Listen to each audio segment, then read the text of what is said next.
Since the days of ancient Greece, the eternal order of Perseus has kept mankind safe from the forbidden knowledge that is housed inside the catacombs of the lost tomb of Atlantis. Every 113 years, marked by the appearance of the Gorgon's head comet streaking across the night sky, the lost tomb rises from the ocean floor, and its secrets can be breached for a few precious hours. The Eternal Order of Perseus has just received word that an ancient prophecy is about to come to pass. An EOP team recently explored and photographed a burial chamber in southern Egypt, finding a collection of glyphs which tell the story of the great Pharaoh Rhaz Azul'ahamet. Ruling over Egypt and the entire Mediterranean for over 333 years, Rhaz Azul'ahamet enacted his warped desires, building his empire on the backs of slaves. Sickened by his deranged ways, the great Pharaoh's own advisors used the power of the gods to finally put him to rest. Because of Rhaz's unearthly powers, he could not be killed, so the advisors knew they had to bind him forever with the three potent talismans. And so they did, or so they believed. The spell Rhaz Azul'ahamet has been held under for thousands of years is now about to wear off. The glyphs tell of where and when he will be resurrected. The place is in the tomb on Island X, and the time is only 2 days from now. Your team will travel by seaplane southeast towards the Caribbean and to the tomb. Your first known objective is to find the Staff of Ra, one of the potent talismans. Without these talismans, it will be near impossible to prevent Rhaz Azul'ahamet from escaping the tomb and imposing his power and influence over the world.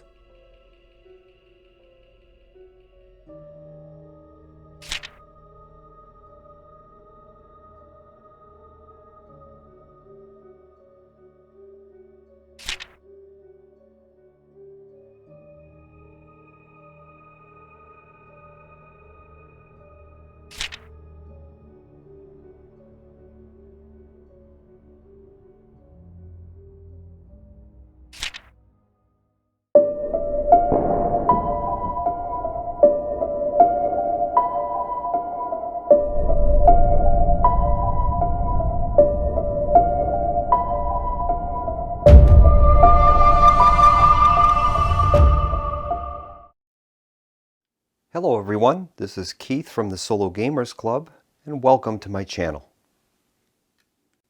Before we begin our playthrough, I'd like to thank everyone that participated in my poll. And I asked the question, what game would you like to see on the channel?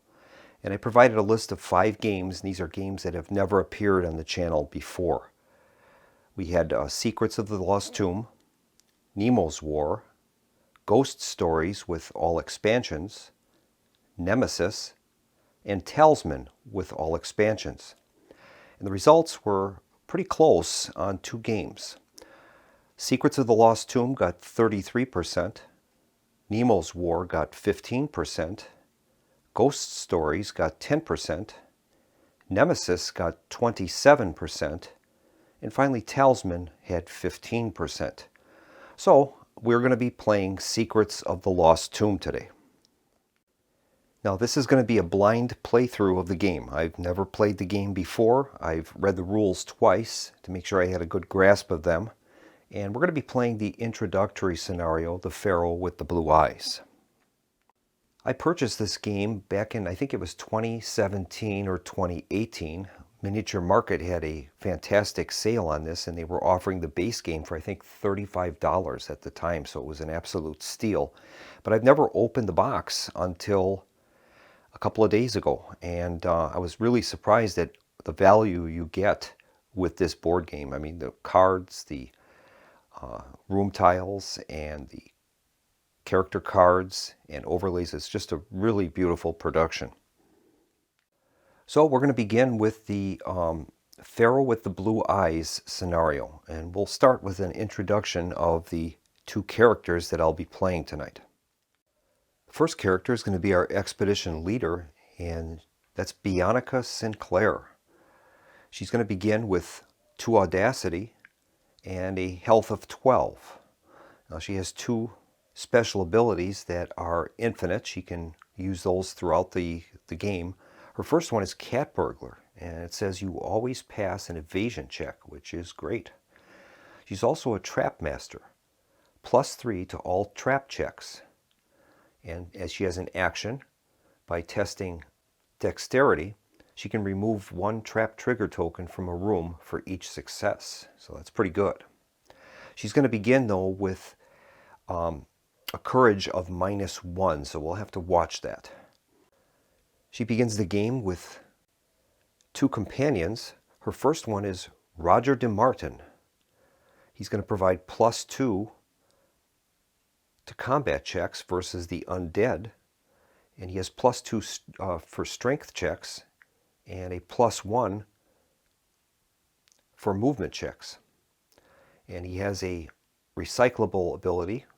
He can re-roll 1 movement check, and during the upkeep phase he can refresh that. He has 12 wound capacity. Her next companion is Georgios Triantaphilius.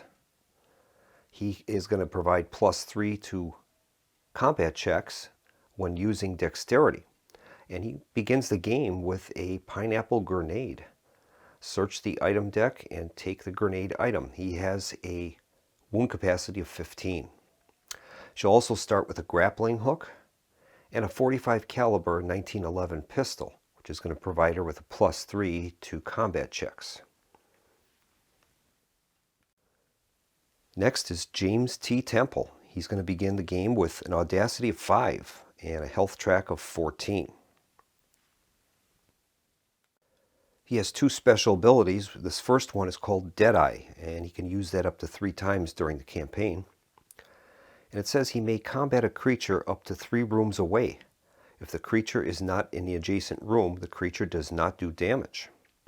So he can use that 3 times. He's also a rifleman. He'll gain +2 to combat when using 2-handed dexterity weapons, and that's an infinite ability. His companions include Sir Lawrence of Britain. Sir Lawrence has +1 to story checks and +2 to knowledge checks. And he has a cyclable ability he can use 3 times, and that's to pass any story roll. And we're going to mark that with a token, and as he uses those, we'll move that down from 3 to 2 to 1 to 0. Sir Lawrence has a wound capacity of 10. Then we have Hayreddit Barbarossa. He's going to provide +2 to all trap checks, and he has a special ability that says you cannot be forced to discard this companion. And he has a wound capacity of 14. James will begin the game with an M1A1 rifle. That's going to provide +5 to combat checks, which is good. Then he has a piece of equipment called the Map of the Tomb's Rooms. That could be used up to 3 times. The map is going to provide +1 to movement, and when we explore a room, we can cycle the card, and we can discard the room tile and draw a new one, which is pretty useful. Now the game came with some black and green 12-sided dice, and those have 6 results on them, 1 through 6 twice. And instead of using those, I think those might be a little difficult to see on screen. I'm going to go with a set of green dice for the heroes rolls and a set of red dice when we're rolling for any of the enemies. I think that'll show up on the camera a little bit better. The tomb setup for this adventure is very simple. We had to set aside some artifact cards, the Staff of Ra, the Ruby Scarab, and the Cowl of Anubis. In addition, we've set aside some creature cards, 3 Keepers of the Tomb, 2 Carnivorous Scarabs, and 2 Sphinx. Our win condition is the players must kill Rhaz Azul'ahamet. after he awakens. And we're going to lose if all players die or flee the tomb after Rhaz Azul'ahamet has awakened. The scenario offers some strategy tips and says we must defeat Rhaz Azul'ahamet. When he awakens, the potent talismans will help us combat him. These artifacts are the Staff of Ra, the Ruby Scarab, and the Cowl of Anubis. They are more easily found deeper in the tomb, but beware, some rooms will contain elite creatures. All right, we have 6 rounds to find these artifacts to bolster our defense and prepare for the coming of Rhaz Azul. And when he awakens, we must try to prevent him from escaping the tomb and taking over the world. All right. So our adventurers have arrived on the island by seaplane, and they've entered the tomb's entrance, and we're going to begin the game. Bianca is our expedition leader, and she's the faster of our 2 adventurers. She has a movement value of 5, so I'm going to begin with a movement action for her. So we'll flip one of her action tokens, and she's going to conduct a move action. So she's going to move 1 and 2 through the door, and we'll see what she finds. We'll draw our top room tile, and we check that to make sure that it's valid. We have level 1. If that had level 2 or just level 3 on it, we'd have to discard it and draw another tile. But in this case, we're on level 1. It's good. And we end up finding a ceiling spike trap. Oh, that's not good. All right, we'll lay that out. And it has doors on 2 different sides, so we align the tile so that the doors align. And now she's in the ceiling spike trap. And the room has a trap level of 3, so we place 3 trap tokens there. And then we resolve the effect in the bottom here. And the effect is we have to test knowledge. If we fail, we're going to take 5 health damage. Now we're fortunate because Bianca has a special ability called Trap Master. +3 to all trap checks, which is good. Bianca has a knowledge value of 2, so that's going to earn her 2 dice for the test. And as she has the Trap Master ability, she's going to gain +3, so we'll be rolling 5 dice for this test. On all tests, 5s and 6s are successes. During combat, 1s are critical fails, and 6s are critical successes.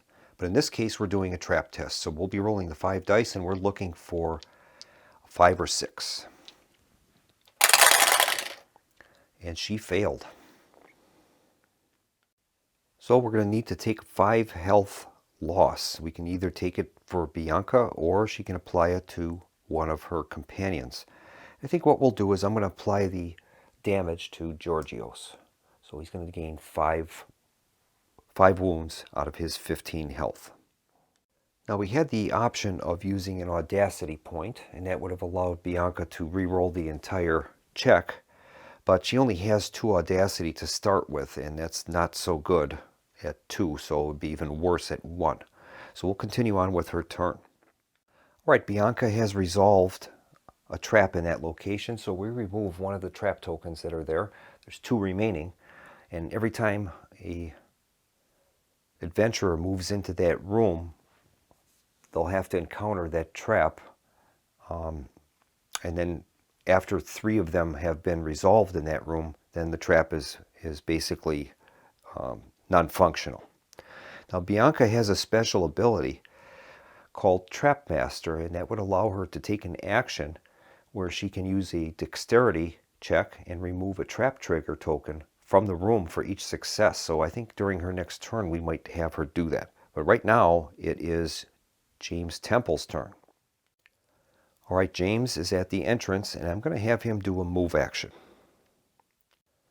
So we'll have him exhaust an action, and he's going to do a move action. And he does have this map of the tomb's rooms. Now that will allow him to use this up to 3 times, and that would allow him to discard a map tile that might be a bad one and draw another one. So that's pretty good for him doing explorations.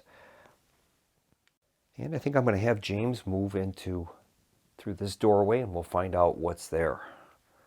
We'll draw our map tile, and that is a level 1 tile, so it's good. And we end up finding the armory. All right, he'll keep that. That's good. So now we have to set this up. So there's only one entrance to this, so it's going to have to be set up in that fashion. And the only entrance in here is back to the tomb's entrance.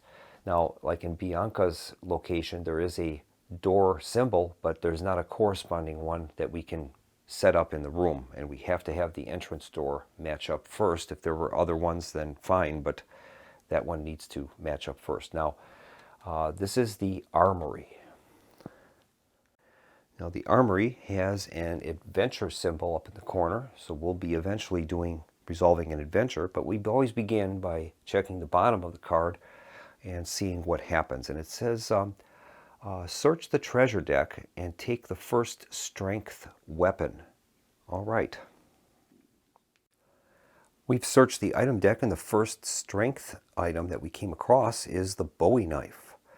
+2 to combat, and we can discard it to pass any one story check. And the flavor text is, you call that a knife? This is a knife. All right, we'll add that to James's tableau. And that was actually a pretty valuable card for us, because now we have the option of using the dexterity with a rifle or the strength item, which is the Bowie knife, so that's good. All right, now we have to resolve an adventure, so we're going to draw an adventure card. And the adventure reads, you notice a weird arrangement of masks hanging from hooks on the wall. As you step closer, you notice that their mouths are moving, as if they're talking to themselves. Strange whispers call to you, asking you something. Now, James is going to need to do a knowledge test, and he's going to need 2 successes. James has a knowledge value of 2, but his companion, Sir Lawrence of Britain, has some unique abilities. He has +1 for story checks and +2 for knowledge checks. So that's going to be quite helpful for us. So that would give us a total of 5 dice for the test. Now we need 2 successes for this. Now, Sir Lawrence does offer the ability, he can use this up to 3 times, and we can just have him pass a story roll automatically. But I don't know if I want to use that quite yet. I think we'll try the roll. I think we can get 2 successes with 5 dice. Now, one ability we do have is the audacity. We can spend that before we make a roll, and that would make 4s, 5s, and 6s successes. Now, James has a total of 5. That's very abundant in his audacity. So I think we're going to spend one of those. We'll move it down to a 4. And that would allow us then to count 4s, 5s, and 6s as successes. I think that's probably the smart play. All right, and here's his test. And he ends up with a total of 3 successes. He's got 2 5s and a 4. So we would have been good without spending the audacity, but I suppose better safe than sorry. So we'll go back to the adventure and read the success portion of the card. The success portion is the top half, and the failure would be the bottom. So we'll be reading that gray portion of the card, and it says, the haunted masks speak in ancient Greek. They tell you the way through this room, drawing you closer to your goal. Draw the top 5 room tiles. Look at them and replace them in any order. Well, that is fantastic. We'll do that. All right, these are the top 5 room tiles. Now, this is a level 1 or level 2 tile, and that is the Well of Souls. All right, that is a scenario trigger card. That's interesting. And it has 2 entrances to the location. All right, here's the next one. And that is Mount Olympus. All right. Now that also has a scenario trigger. And it also includes a very special ability This one's Zeus's Bolt Search. And that allows us to do a search for an artifact. That's kind of a special item, and be nice to achieve that, to get that. All right, this room has only one entrance. Now this is a level 3 tile, and this one is Buddha's Reliquary. All right, that has 3 entrances, and it does have an adventure location. Next one is the Fountain of Youth. That has 3 entrances, and that is a scenario trigger location. And it says when you rest in this room, gain double health. Well, that's pretty good. All right, and finally, the last one is a bad card, the Sacrificial Chamber. All right, and that's a red border. Now, red borders are places where creatures can spawn. So during the tomb phase, creatures can spawn in those red rooms. Now, we already have one on the board already. That's that ceiling spike trap. So we're definitely going to be placing this at the bottom, I think. So we'll put these back into a order that we're happy with. And I've decided to place these back in the order of the Fountain of Youth. That'll allow us to heal up our damaged hero that we have, Georgios. Then we're going to have Mount Olympus next. Then the Well of Souls, Buddha's Reliquary, and then finally we'll have that Sacrificial Chamber. So we'll put those back in that order. All right, now Bianca is up, and we have the option now to try to disarm those traps. But there's so many places to explore yet, I don't think we'll waste the time doing that. So I'm going to do a move action with Bianca and see if she can find a different room. All right, she's going to spend an action, and we're going to declare a move action. And I think she's going to return to Quetzalcoatl's Hall, and she's going to check out this doorway down here. So we'll see what she finds there. And she ends up finding Fountain of Youth. All right. And it says when you rest in this room, you gain double health, which is great. And this is a scenario trigger room. So we're going to read the trigger for number 1. And the rulebook reads, trigger the listed effect in your scenario's trigger scenario effects. When you explore a room tile with a scenario effect icon, it means that a critical objective or event has occurred. Consult the scenario to determine what has been triggered corresponding to the discovered item. All right, I'll bring that scenario trigger up on the screen, and it reads, The Curse of the Mummy. All around the room there are engravings, hieroglyphics, and ancient relics from the age of Egyptian empires. They mention Rhaz Azul'ahamet many times. As you search these histories for clues, you wake something from its deep slumber. Its disembodied blue eyes flash in the dark, and loud maniacal laughter echoes in the depths of your mind, mesmerizing you for a moment. You try to resist. You attempt to resist the curse. All right, Bianca needs to make a mythos check. Now, unfortunately, she has a mythos value of 1. So we're going to have to try to do something to boost her ability, I think. I think the easiest thing we can do is burn an audacity point. So we're going to move her audacity down from 2 down to 1. And that's at least going to allow her a 50-50 chance of passing this. That'll give us the ability to roll a 4, 5, or 6 for success. And here's her roll. And we rolled a 5, so we've passed. And if we read the pass condition, it says you resist the curse. So that's great. All right, James is up next, and he's going to spend an action, and he's going to move.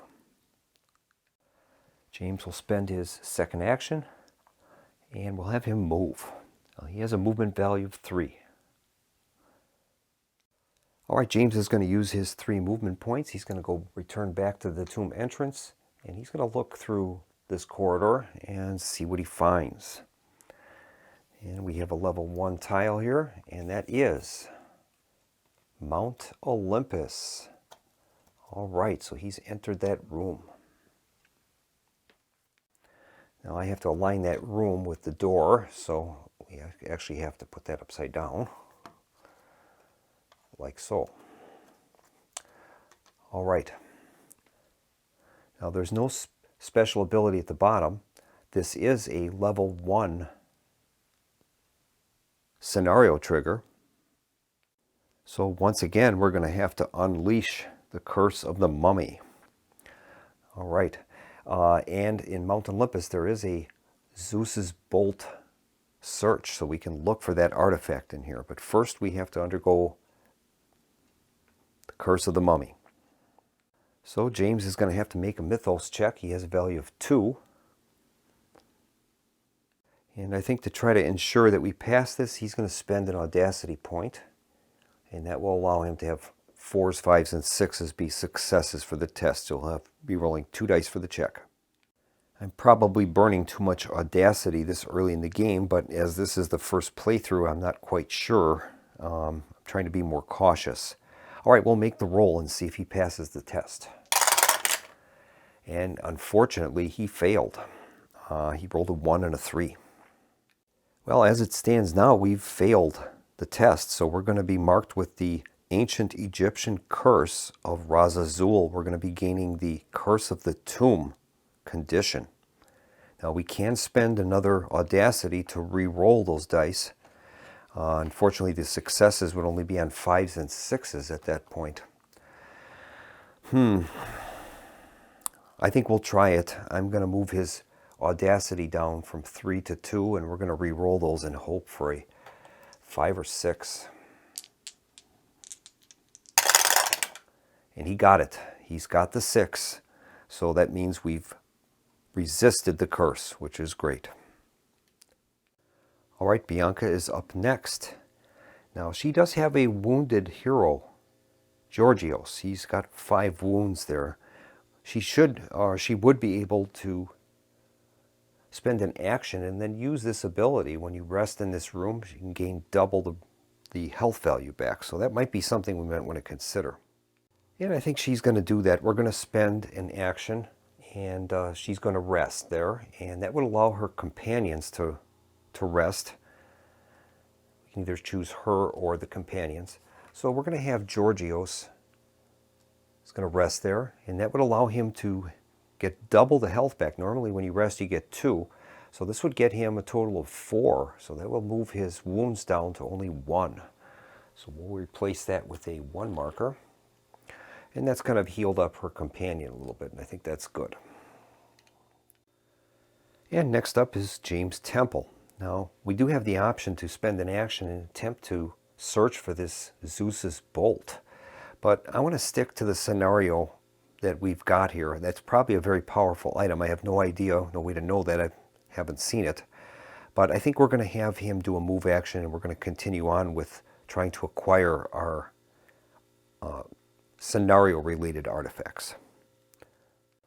So James is going to spend his 3rd action, and he does have this map of the tomb's rooms. Now that gives him a +1 to movement, so his movement rating will now be 4. And we'll need that extra movement to enter another room.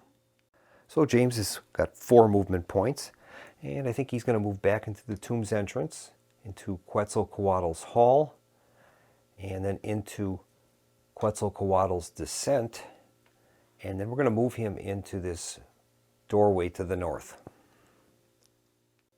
And the next room is a level 1 tile, and that is the Well of Souls. All right. Position that so that the doorways match up. And there is one other exit through from that room. Now the Well of Souls is a level 3 scenario trigger. So we're going to read that. So consulting our scenario triggered events, for level 2 or level 3 for the first time, you find the Staff of Ra. All right. And that's listed as the first potent talisman, the Staff of Ra. In the center of this room is a strange platform. and on it sit 3 huge sarcophagi shaped in the likeness of the great Sun King Ra. On the centermost sarcophagus, Ra's hands are closed over his chest, holding the legendary Staff of Ra. This is what you've been searching for. What luck! Pulling with all your might, you yank the staff from the once pristine coffin. As soon as you remove it, the lids of the coffins float up into the air, releasing plumes of horrid fumes, and then smash to the floor. Out of the coffins emerge 3 huge reanimated mummies. This can't be happening. The legends aren't true. Place 3 keepers of the tomb in this room. When you defeat all 3, gain the Staff of Ra. Well, it appears that James has moved into a hornet's nest. We've got 3 keepers of the tomb that have popped up. Let's take a closer look at those opponents. Well, to begin, they have a status effect called slowed, and that's if we roll a critical fail while combating them, we're going to gain that. Now they have a move of 1 only, so they're very slow. The courage value is 2, so we're going to lose 2 courage the first time that we combat them. They have a combat value of 3, no armor, 5 health, and we can evade them on a 1, and they'll produce 3 soul shards if we can kill them. All right. Now James has a M1A1 rifle. That's a dexterity weapon. It's going to give him +5 to combat. He has a special ability called Deadeye. He may combat a creature up to 3 rooms away. If the creature is not in the adjacent room, the creature does not do any damage. So I wonder if them things being so slow, if we'd be better off pulling back and then using James's special ability. Another option would be to call for help and see if we can get Bianca and Georgios with his pineapple grenade. And if I can move out of the room, and she would be able to have Georgios throw that grenade in there, we might be able to take all of them out at once. So that's a possibility. We'll have to see what happens. But that's the turn now for James. So we have located the Staff of Ra, but we're going to have to clear these things out to get it. All right, we're going to move on now to Bianca's turn. All right, it's Bianca's turn, and we'll have to decide what she's going to do. I think the thing to do is to kind of lie in wait for these things. And they're going to move during the tomb phase. And then they would move 1 space. So we know that they're going to be going into Quetzalcoatl's descent. So I think if Bianca can move into this room and explore that, then we can maybe have, after those creatures move, we can chuck that grenade in there and maybe take care of all of them at once. So that's a possibility. So I think what we'll do is Bianca is going to move into this room. So she's going to spend one of her actions. That's her 4th action. And now we do have some advantages. Now, if we did want to confront these things, they are undead. And this Roger DeMartin is +2 combat versus undead. So that would give us a little bit of an advantage if we wanted to save that grenade for something more powerful. I'll have to see.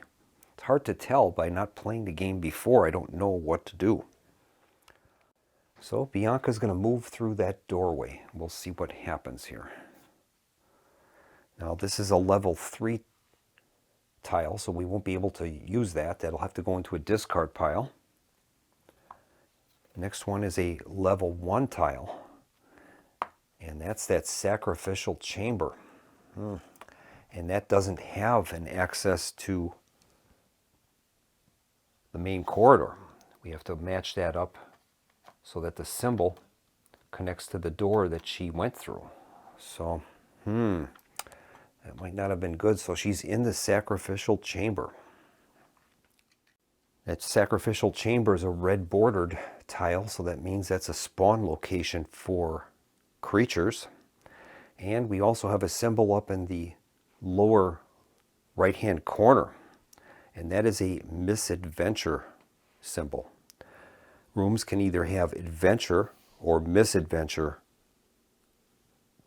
tiles on them, And that would determine which side of the card we resolve. On one side are the adventures and the other side are misadventures.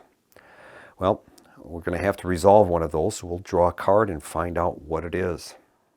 All right, we're going to be reading the misadventure side, and it reads, "An old decrepit man in a ragged robe stands hunched near a bridge.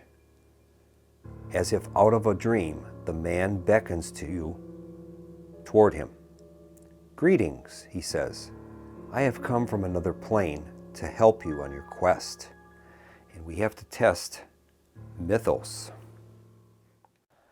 And unfortunately, Bianca's mythos value is a 1. So that would only give us 1 die for the test. Well, we'll have to see what we can do with this. Unfortunately, Bianca only has 1 audacity point remaining, so I hate to burn that. I think we're just going to have to do the test and hope that we can pass this. All right, she has a mythos value of 1, so we get only 1 die. Here's the roll. And she rolls a 1. That's a terrible failure. So we're going to read the fail portion of that card. That reads, "For some reason, you trust the ancient man. As you approach, with inhuman speed, he grabs you and pulls you in close. 'Are you sure you want to resist the master?' he says. Surprisingly, he disappears. You're left feeling weak." She's going to gain the weakened status condition. And that weakened condition is a physical negative, and that's going to be -3 to strength. And Bianca's already at a strength of 1, so that's not good. You can only be dropped down to the lowest possible number of 1, so that doesn't have that much effect on her. And during a rest action, she can roll a die, and a 5 or 6, she can discard the card, but it doesn't have that devastating of an effect on her. All right, we'll move on now to James Temple, and we'll see what he's going to do in that room with the Keepers of the Tomb. All right, my first instinct is to use his ranged ability with that M1A1 rifle. He does have that ability, Deadeye, which he can use 3 times.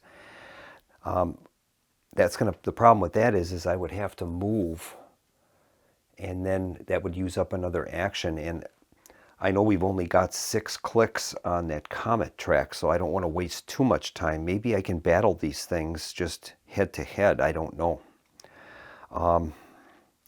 Well, let's try a combat. We'll see how that goes, and that would kind of determine whether or not I'm going to stick around. So we'll go through our combat procedure.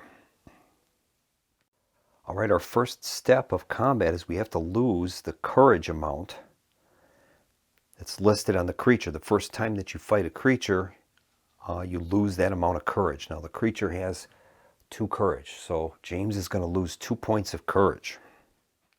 So we're going to be doing a combat action, so he'll be flipping one of his action tokens. That's his 4th.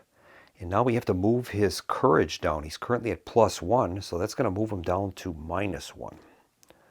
So we'll set that at -1. All right. Now we have to create our dice pool. Now what we're going to do is we have to decide what type of weapon we're going to use. We can either use no weapon, which would be using strength, or a weapon that would have a certain attribute attached to it. I think we're going to use the M1A1 rifle. It says when using this weapon, you may do combat from either an adjacent room tile or the same room as your target. Follow all other combat rules. All right, so first step is he lost the courage. So we're going to build our pool. Now the M1A1 rifle is a dexterity weapon. It's a 2-handed weapon. So we first of all gain his dexterity because we're using a dexterity weapon. That'll get him 3 dice. So we'll give him 3 dice for that. The M1A1 also gives +5 for combat, so he'll gain another 5 dice for that. That's going to move his pool up to 8 dice. And let's see if he gets anything else from these companions of his. No, it doesn't look like it. All right, so that's going to be our dice pool then for this attack. Total of 8 dice. Now we have to decide if we're going to use any audacity, and I won't at this time. We'll see how this goes. Now we're going to roll the dice and count our 5s and 6s. And here's the roll. All right, he has a total of 3 5s and 6s.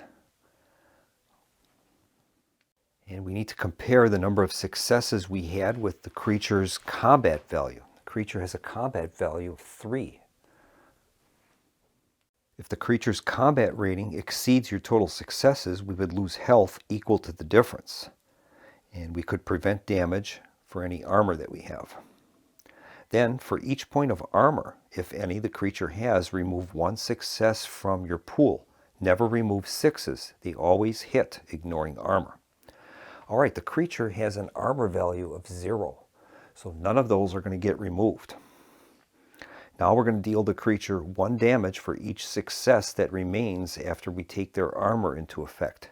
So we've done a total of 3 damage, and the creature has a total of 5 health. So we're going to apply 3 damage tokens to that Keeper of the Tomb.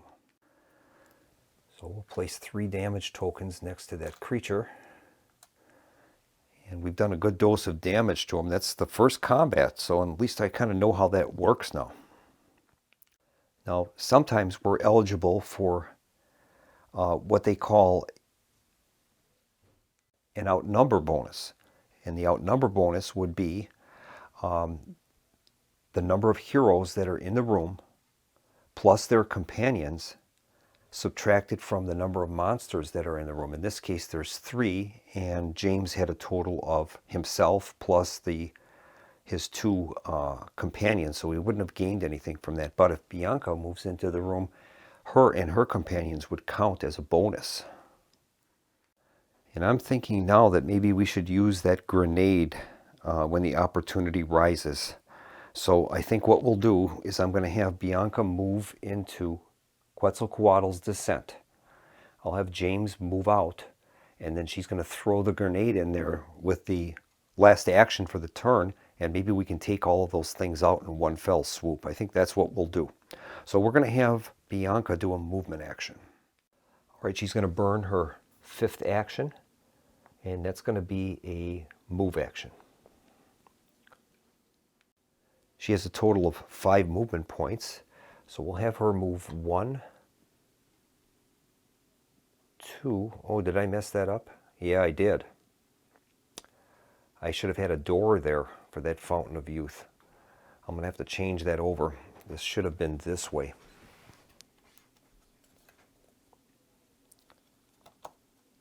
That way. Okay. So she's going to move 1, 2, 3.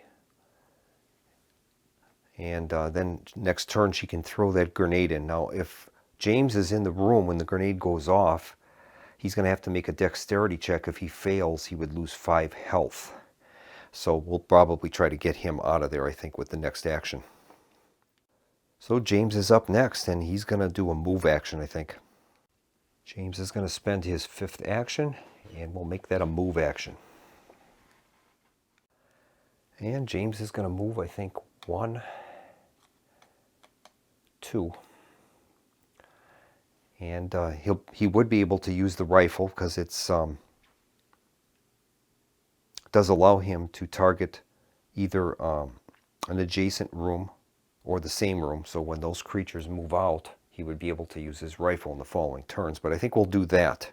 So now we're going to move on to Bianca, and she's going to burn her last action, and I think she's going to throw the grenade. So she's going to use her last action, and we're going to use the grenade. And it says action. Choose either your current room or an adjacent room. Then roll a die and add 3 to the result. Deal that much damage to all creatures in the targeted room, ignoring armor. And then it's discard after use. Okay. So Bianca's going to throw the grenade in there. And we're going to roll a die, and we're going to add 3 to the result. And that much damage is going to get through. Right. And this is going to damage all the creatures in the room. Here's the roll. Roll is a 1. And we add 3 to that. That's a total of 4 damage. So that's enough to kill this creature. He had a health 5 and he already had 3 hits on him. So that one is killed. But unfortunately, these other 2 are still alive. And they have 5 health. If we would have rolled anything except a 1, we would have killed them. But each of them is going to get 4 hits on them. 4 wounds. Alright, normally when a creature dies, there's soul shards that the hero that killed it would gain. Now in this case, this wasn't a combat attack, so no soul shards are issued for this. So that creature is just simply killed. The grenade is going to be discarded.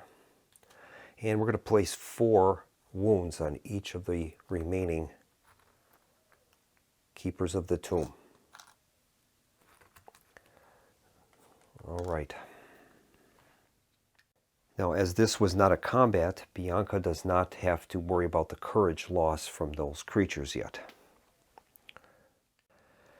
And now it's James's turn, and this is going to be the final action of the round.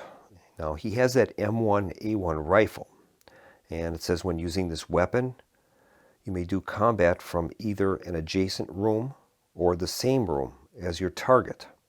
Follow all other combat rules as normal. Now, I don't know if diagonal is considered to be adjacent. I'm going to have to check that in the rule book. Well, I couldn't find if that's considered to be an adjacent room. I don't think so because you can't move through a diagonal, so I'm assuming that it is not. But James is going to use his Deadeye ability, and that says he may conduct a combat a creature up to 3 rooms away. If the creature is not in the adjacent room, the creature does no damage. So that's what we're going to do. He's going to burn his last action, and he's going to use his M1A1 rifle again. So that's going to give him it's a dexterity 2-handed weapon. He does have, this is something I think I missed earlier in the last combat, he has a special ability called Rifleman. Let's take a look at that. Yeah, he has this ability called Rifleman, and it says +2 to combat when using a 2-handed dexterity weapon. M1A1 rifle is a 2-handed dexterity weapon, so we'd be gaining an extra 2 dice. I think I should have gotten those the last time. All right, so he's going to use his Deadeye ability. He has the ability to do that 3 times, so we're going to use one of those. And we'll be able to target the creature at a distance. So we're going to be using a dexterity weapon. We're going to gain 3 dice for his dexterity, 5 for the weapon itself. That's a total of 8. And +2 for the Rifleman ability, using the 2-handed weapon. So we're going to gain a total of 10 dice. Unfortunately, he can only target 1 creature at a time, so we'll just, I guess for the sake of convenience, we'll target the left creature. And we're going to be rolling 10 dice for this combat. And he's fighting at a distance, so he won't take any combat damage from this. Here's the roll. Wow, he did really good. And that's going to be enough to take that creature out, no doubt. We have a total of 1, 2, 3, 4, 5 hits. The creature has no armor. All 5 of those hits will go through, and he's taken that creature out. Now, once again, this is kind of where I'm not sure. This isn't really a standard combat. We're not in the same room with the creature. The Deadeye special ability says that we can combat a creature up to 3 rooms away, and we're not going to take any damage from that. The M1A1 rifle says when using this weapon, you may combat either an adjacent room or the same room as your target. Follow all other combat rules as normal. So I don't know if we get the shards for killing that thing or not. I'm assuming we don't, because this is kind of a special combat. It's not a normal combat because we're at ranged. So I guess I'm going to rule that we don't get them. The creature is killed, which is a good thing. And that is going to end our adventure phase. So all of our actions have been used, and we're going to move on now to the tomb phase. And it says the expedition leader draws a tomb card and follows the instructions in order. All right. Incidentally, I didn't mention this before, but I simply took all of the tomb cards and shuffled them together, the red and the green. I didn't try to make this an easy or harder tomb. Well, anyway, this card is listed as Fury from the Deep.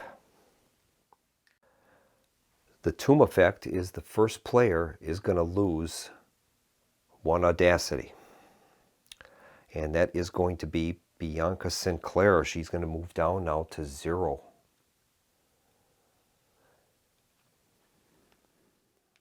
Now her audacity is at 1, so that would go to 0, but looking at the dial, there is no 0 audacity. So I don't know if that has a minimum level of 1, or if you can have 0 audacity. I'm assuming that you can. So I guess we'll just move it to a no value. The next step is to move creatures, and all the creatures will move towards the nearest adventurer. So that means that this tomb keeper is going to move, its movement value is 1. So it's going to move into the room with Bianca. And it's going to take its wound tokens with it. Next portion of the card is creature combat. First step is during the tomb phase, the character can try to evade. Well, in order to attempt to evade, we would have to lose courage equal to the creature's courage attack and then make a dexterity check. So I think Bianca is going to just run through the combat. Now this is the first time that she's matching up against the keeper of the tomb, so she's going to lose 2 courage, which is the creature's courage level. So we'll move her down from -3, or -1, down to -3.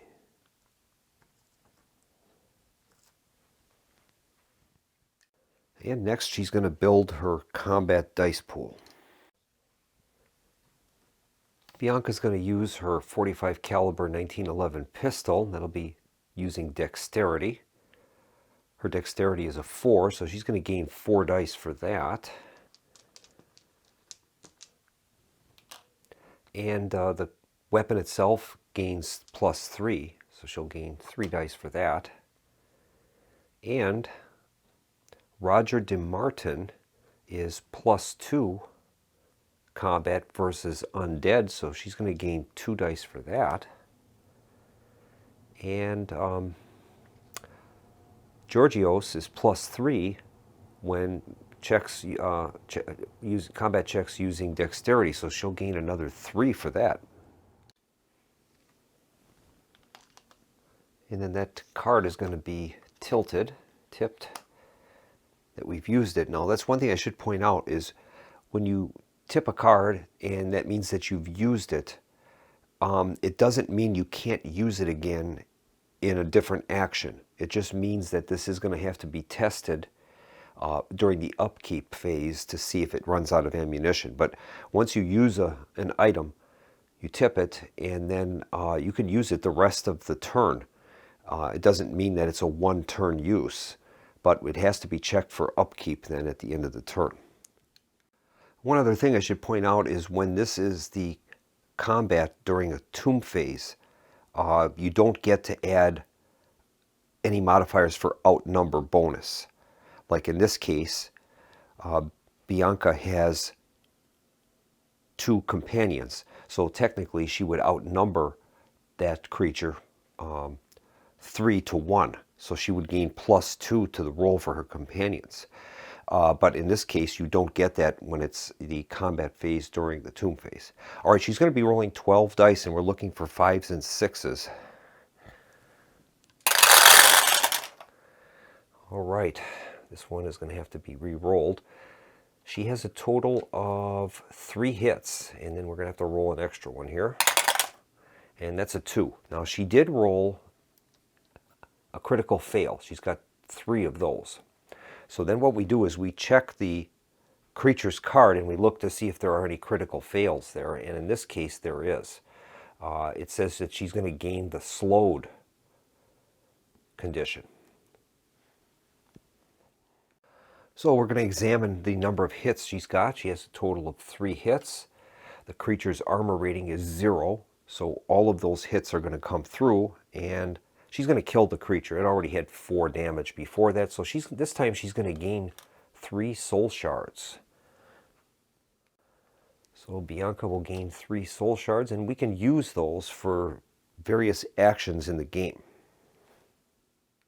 Now, one thing about the critical fails that she rolled, in order for that critical failure to count, the creature has to have dealt damage to you in the combat, and it has to have a special ability with that special symbol on it, and you had to have rolled at least 1 critical failure. So in this case, she won't qualify for that. So she'll just earn her soul shards, and the creature's gone. That concludes creature combat. We move on then to spawning creatures. Now what this is we're going to check each level, and we check that to see if there are any red bordered tiles on that level, and if so, how many of each type of creature we spawn, whether they're going to be the base creatures or elite creatures. In this case, on level 1, we're commanded to spawn 2 base creatures. Now when these are spawned, we're going to place them as evenly as possible in each of the red bordered rooms, and with the priority of it beginning the placement if there is a hero in that room. So we would start with that and then start deploying them as evenly as possible. So we're going to draw 2 base creatures and place them on the board. First one is going to be a revolutionary poltergeist, and the second one is Blackbeard's Keepers. Okay, we'll get some stands and we'll place those on the map. Now it's at our discretion where we want to place the creatures, and I've decided to place the revolutionary poltergeist in the ceiling spike trap room and Blackbeard's Keepers in the sacrificial chamber. All right, next we're going to move on now to the upkeep phase. During this phase we get to check each of the dexterity weapons that we use during the turn. Like in this case, Bianca used her .45 caliber 1911. So what we're going to do there is we check under upkeep. It says roll a die, and on a result of 1 we have to discard it. It would be considered to be out of ammo. Now you'll notice that James used his M1A1 rifle, but this one does not have that upkeep step in here, so we don't need to worry about that. Bianca's going to make her roll, and on a roll of 1 she's going to lose the .45 caliber. So here's the roll. Rolls of 5, so that's all right. Next portion on the card is our search step, and we have to rotate our search counters clockwise 1 turn, and then the comet track will be advanced by 1. So we're going to advance our tokens 1 turn from green to yellow. Now that's a search token, and what happens there is when we decide to do a search, the color dictates which column of the chart we use to resolve that search. So both players will have their tokens rotated clockwise. And then all we do is we advance the comet track 1 turn. So we're going to add from 0 up to 1. We've got till 6. When 6 happens, that's when old Blue Eyes will wake up.